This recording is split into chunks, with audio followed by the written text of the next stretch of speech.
E aí galera, boa tarde, bom dia, boa noite. Pessoal, é o seguinte, a gente tá com o motor da IPR. Tá com barulho na caixa de marcha. Um barulho na segunda. Aí a gente foi abrir para verificar o que tava acontecendo, né? Aí era um barulho como se tivesse um rolamento quebrado. Aí depois nós fomos aqui analisar.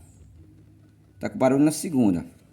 E a segunda, quem faz a segunda é essa engrenagem com essa aqui, ó.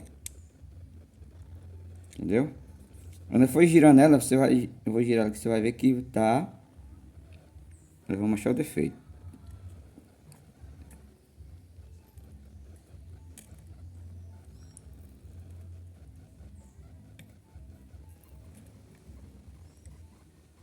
Ó, galera, deu pra ver, ó. Um dente quebrado, ó. Agora esse dente aqui, galera, eu recupero ele. Aqui é uma enchida de solda aqui, ó. Eu vou cortando ele com a lixadeira. Eu já fiz muitos assim. O cara queria até comprar, eu disse que fazia e dava garantia. Porque na verdade esses outros dentes aqui vai aguentar o peso todo, o outro só para tirar o barulho. E aguenta também, porque a solda é boa aqui. Eu tenho cromonique. Vai ficar bom. Então pronto, galera. Quando vê aí barulho na caixa de marcha da XBR ou da CG, qualquer moto, verifica as engrenagens, beleza? O resto aqui tá tudo legal. Vou fazer o motor dela completo, trocar a biela, fazer a parte de cima dela todinho, trocar o eixo do peão que foi cortado aqui, cortei porque tava soldado.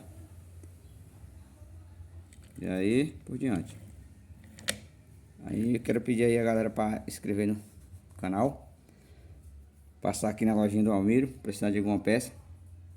Temos óleo de moto para vender, peça para motor, carro de direção, capa de banco, rolamento, plano de freio, tem bem monte de coisa lá. E barato, viu? Vai lá e confira. Preço bom.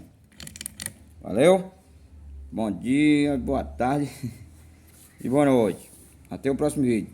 Eu vou fazer esse dentro dessa engrenagem aqui. Vou fazer outro vídeo e botar hoje ainda no canal. Só não vou gravar eu fazendo ela porque tem que soldar e tem que ter uma pessoa para segurar.